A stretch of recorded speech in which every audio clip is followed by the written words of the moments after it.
Okay, yeah. Welcome back. So I'm watching Dylan's page. So I'm trying to see what's up, what's been up this time, right? Yeah. Let's go. This week, iShowSpeed may have really underestimated how difficult his America tour is gonna be. Will Smith used AI-generated videos of crowds at his concert. There is a horror movie about Jesus Christ coming out this year. A city in Japan is now proposing a 2-hour-a-day limit on mobile phone use. We are covering all of that and so much more. Don't forget to like and subscribe. And let's stop the yapping and let's go! Oh, actually, little surprise for you. We just got sent this by Simji, all the way from LA. You ready for this, boys? Woo! The new Steady Empire has a new rug. Look at this bad boy. Come on. That deserves a like and subscribe. But let's stop the yapping and let's get cracking.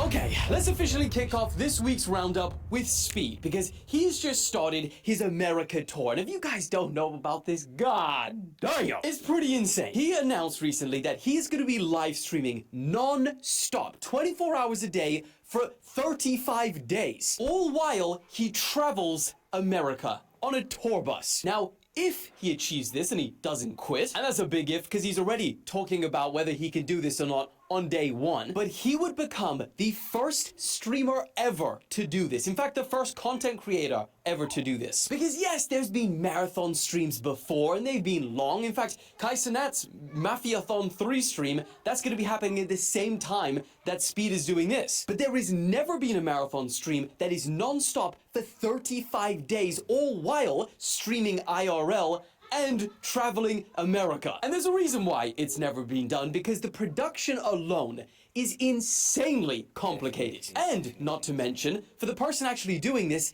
do you know how much energy this is gonna require? And not to mention, it's Speed. So it's probably not gonna be a little chill walking around the streets seeing tourist attractions on his travels. He's probably gonna get mobbed in the streets. His fans are pretty crazy. He's gonna get injured, I imagine, doing backflips. He's gonna have to live out of that tour bus and not to mention sleep in it while driving.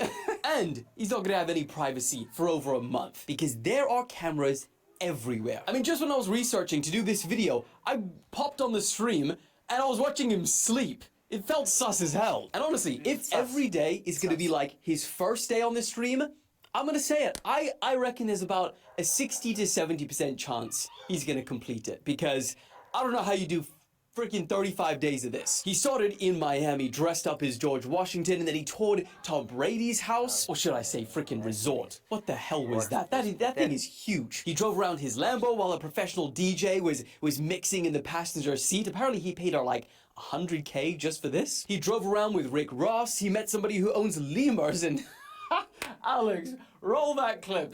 This clip is hilarious. Field, we can measure. We might as well measure. Whoa! Hey, get your ass on my damn shoulder. He played football, which is exhausting enough. And then at nighttime, he decided to reveal his tour bus, which he would be spending the next month in. And oh my lord, it's pretty insane. He even had cheerleaders, a drone show, and fireworks for this thing. Honestly, kind of like how we spoke in the last video, creators are doing insane things now. And I mean, he even wrapped up the day by playing FIFA and interacting with the chat, kind of like he was just at home. But after the full day, there were moments when he was rethinking the whole mission on day one. I'm getting kind of tired. Day one.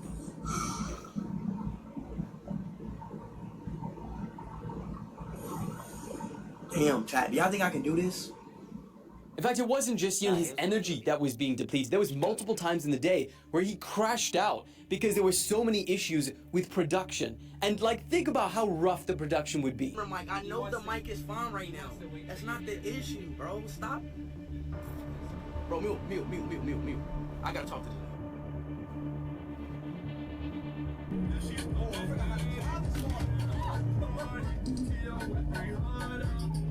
Why the f*** is it lagging? Well, I'm me and Tom Brady. Why is it lagging? Why is nobody saying shit? I'm talking to Tom Brady for 10 minutes about his Super Bowl trophies, and ain't nobody saying shit.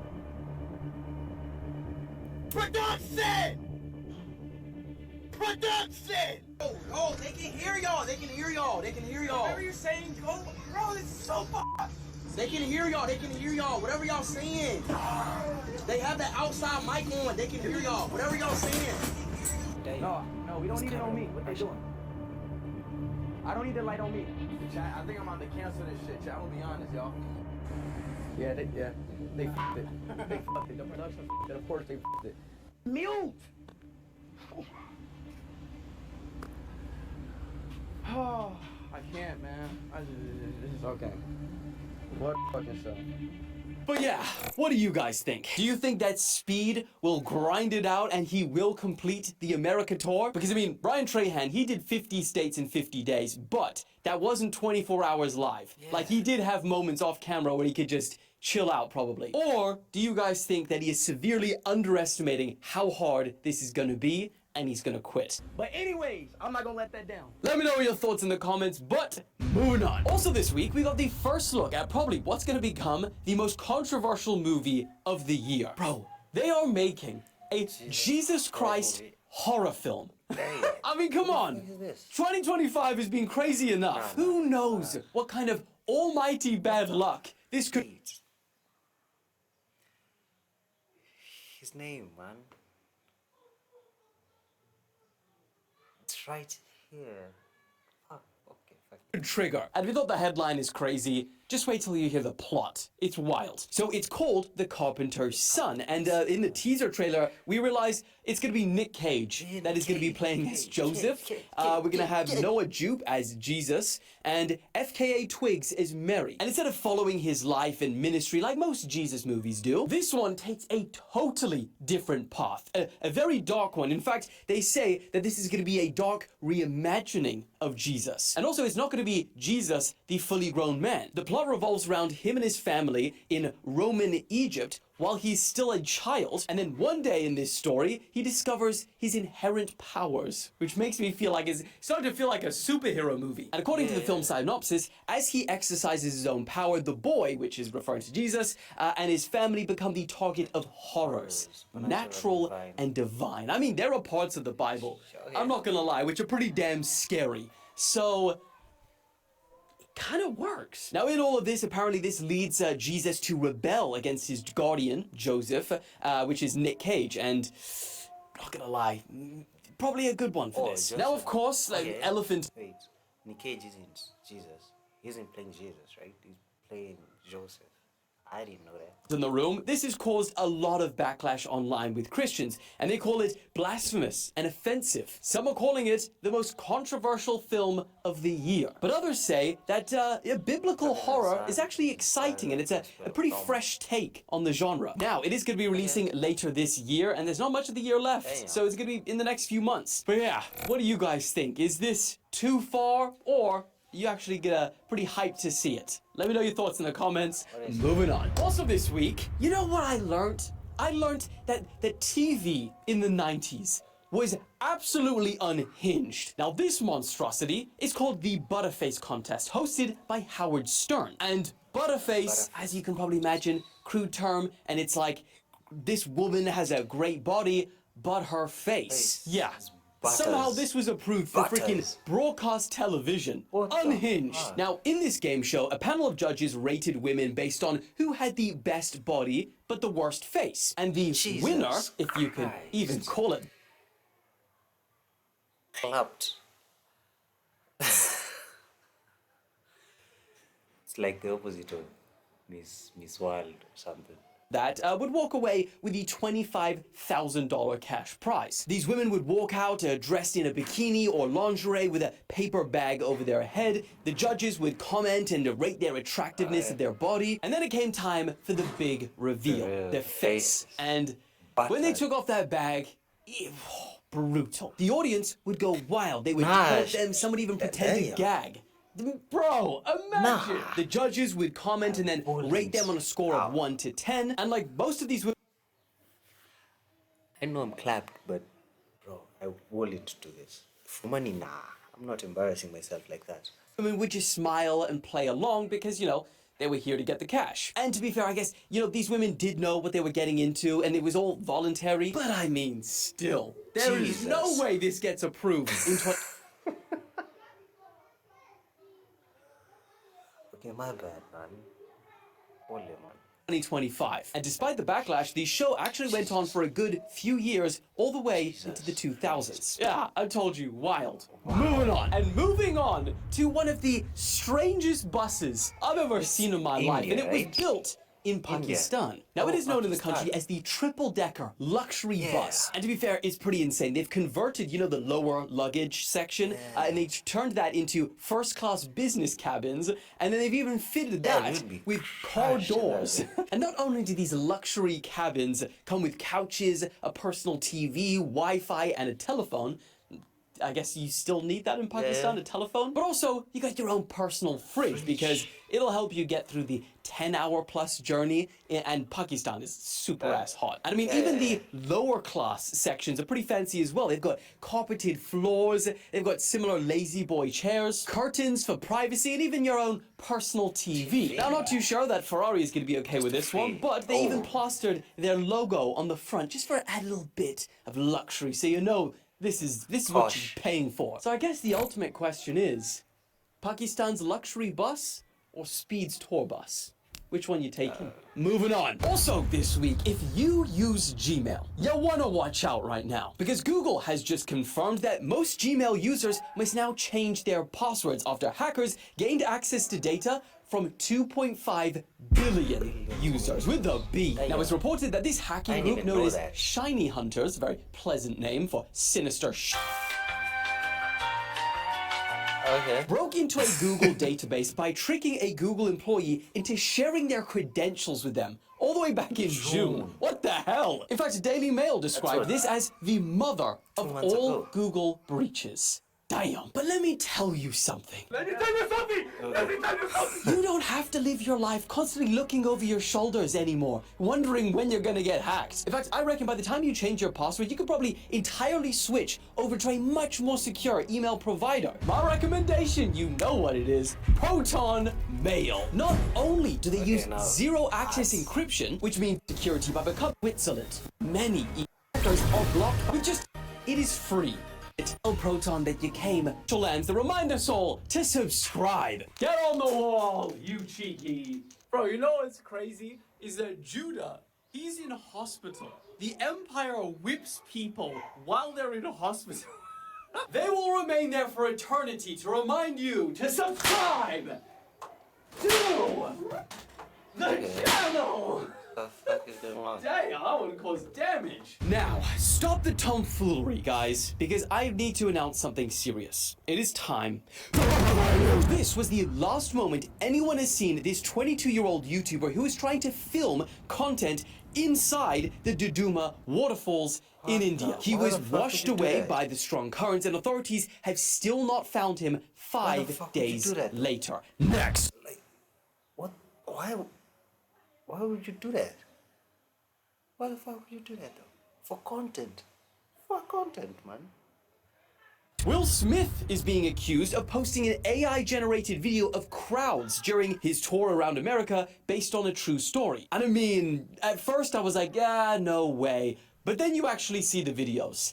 And unless we've got freaking demons in the crowd and we've got footage of them, which I don't think it is, it's AI. What? Now here's the crazy part. You would think that this is to make it appear that there's a bigger crowd than there is, but it's not even that. He is objectively gathering and performing in front of massive crowds. He didn't necessarily need to do this. There were some people which are saying he didn't actually generate the image, he just tried to enhance it using AI. And when I say he, let's be honest, he's not editing his own videos. This is probably someone on his team that doesn't even know about it. But the point is, the internet has run with it now. The titles read, Will Smith himself on CapCut saying, hey, I want more fans, let me AI generate. It's probably not the case. He hasn't commented on the situation yet, but...